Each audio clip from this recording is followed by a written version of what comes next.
is I'm going ahead and releasing my Templar build. It's a meta build, but it almost and it deletes everything. I can survive just about all Zergs. I'm running Order's Wrath for the crit damage because it's a crit meta. Powerful Assault for the extra weapon spell damage, boost my healing and boost my damage.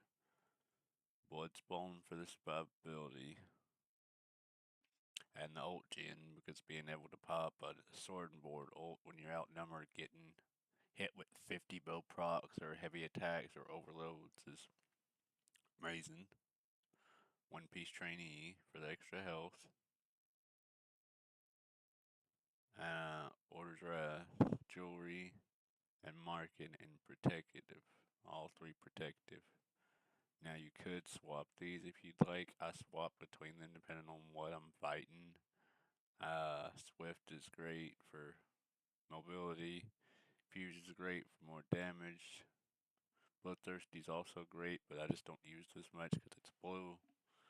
Bloodthirsty's best if it's gold. Anything below purple is kind of pointless.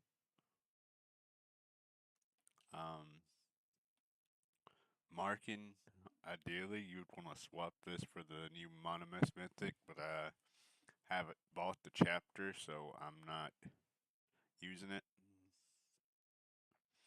Otherwise, you could use what's it called? The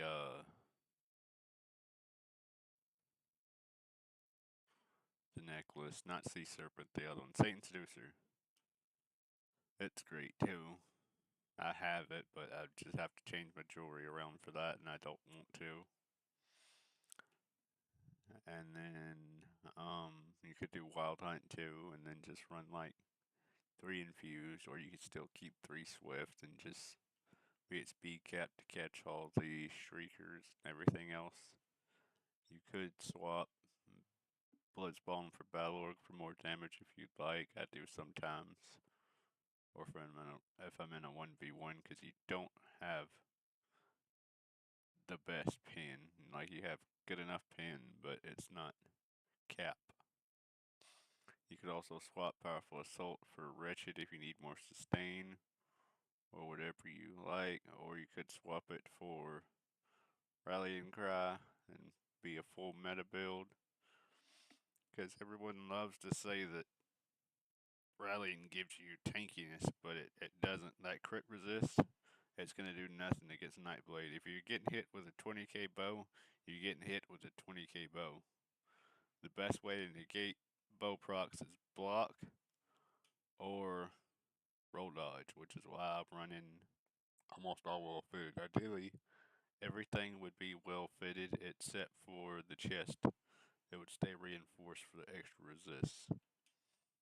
And then for the skills, I'm running Animal Companions, Assassination, and Restoring Light.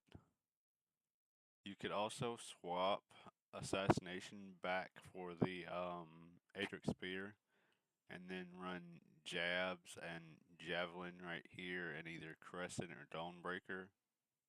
It works too. I swap between them, but Assassination is just so much damage. It's not even funny because in cap, surprise attack, the guaranteed crit, bow obviously, the extra like 6% crit you get for this being slotted. Well, and the passives. And then you could swap these skills around to where you have cleanse, but I feel like most of the time I don't need it. I can just spam niche. And plus I get the extra sustain from it. So we have Restore and Focus for the Major Resolve and the Heal and the Sustain. And plus being able to have all of these passives. Extra healing, extra block. Automatically block everything 2 seconds. That doesn't, every 15 seconds. That doesn't sound like a lot, but that saved me so many times from outnumbered fights and bow procs and everything else. Because anything with a cast time or a channel time, which is, for some reason, been proccing off of this too. And, like, it procs constantly. Obviously, your ultimates now, they have a cast time, well, Incap does. And, Animal Companions, Deep Fissure for the pin and the delayed burst, Blue Betty for the sustain and weapon damage buff, and the extra 5% damage if there's no negative effects. We're running the Deceptive Predator for the minor evasion and the movement speed and the snare removal. You could run the other, well, no, the other morph if you slotted Inner Light for extra mag, but you don't need it. You get Mind Berserk from it as long as you're hitting from the flank, which is most of the time. As long as you hit them on the side, just keep like moving around them, you'll be fine. You don't need to stand right in front of them anyway. A little heal from this, ult gen. This extra recovery is nice because we have it on both bars. And the extra 10% crit damage. Running two-handed on the front bar. With an axe for the extra 12% crit damage. And the main reason why is for the Battle Rush passive, for the extra stamina recovery, because outnumbered having an extra recovery after you kill somebody is very helpful. You could swap this to dual wield if you'd like, and have more damage, but I just like the extra sustain. And then sword and board back bar for the sword and board ultimate, because being able to reflect all the overloads and bow procs and all the ranged attacks, the bow ultimates back at them and watch them die from it is the best thing ever. And plus all of the extra block passives and be able to block cast. And then for my scribe skills, I have Healing Soul with healing, heal over time, and major vitality. We are a vampire on this. I usually stay stage 3 or 4, depending on where I at. 3 in sewers, and 4 usually in Cyrodiil. You don't have to be a vampire, but the undeath is nice little mitigation, and especially stage 4 is very helpful when you're severely outnumbered. Camo Hunter for the crit and the passives. Sometimes I do swap Incap for Dawnbreaker just to have that AoE stun and I can like nuke entire groups. It's nice. I have Healing Contingency with the heal over time, and the minor protection.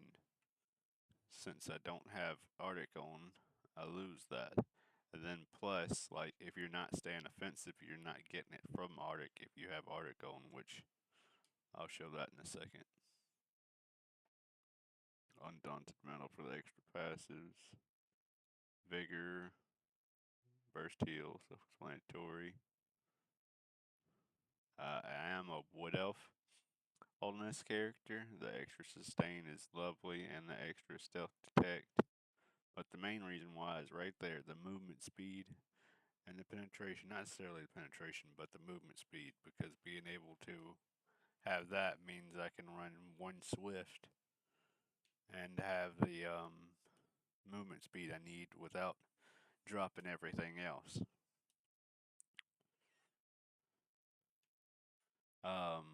Any race works. Orc is great, Imperial. All of them just about can be good. I just prefer Wood Elf for the extra speed. And then, of course, Alchemy passives. For the CP and the Blue Tree, I'm running Fight and Finesse for the extra crit damage and healing. Cleanse and Revival since I'm not running Purge.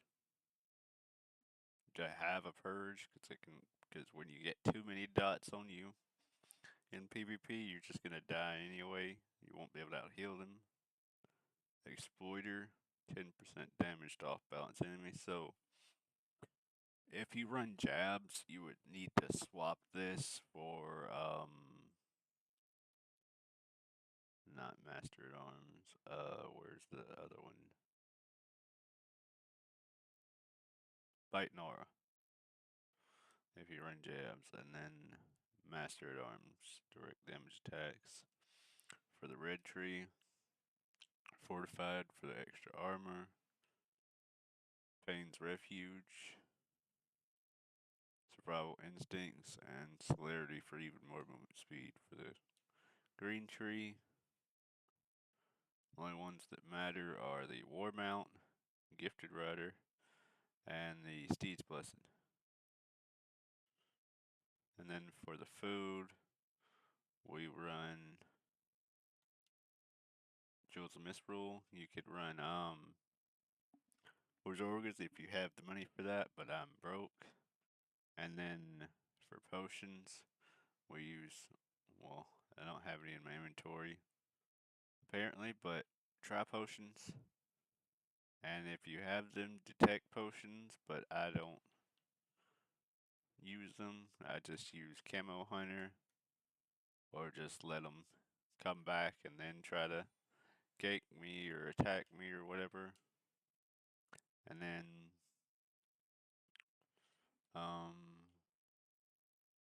that's about it for the build.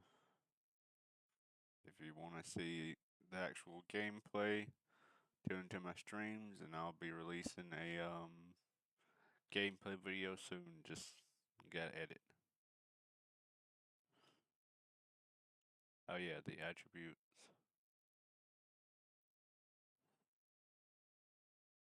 and the monies.